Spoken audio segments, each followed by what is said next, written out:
Денеска сме во населба Средорек. Отпочнуваме со реализација на годишната програма за изградба на фекална канализација. Ќе се реализира фекален колектор во должина од 241 метар во населба Средорек. За прв пат во оваа населба, после подолг временски период, една капитална инвестиција во износ од некаде 2 милиони 100.000 денари. Изведувачот на работите е фирмата Коп Инженеринг од Скопје.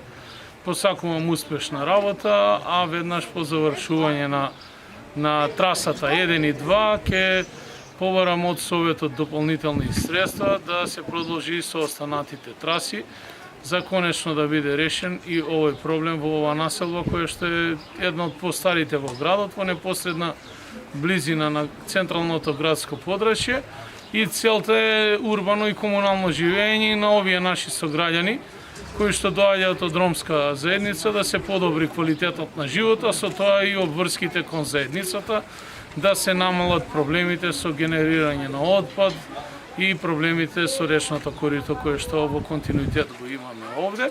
Преземаме обврска заедно со советниците од ромската етничка заедница да поработиме и со граѓаните во делот на она што значи организирано изнесување на смет во овој дел на градот.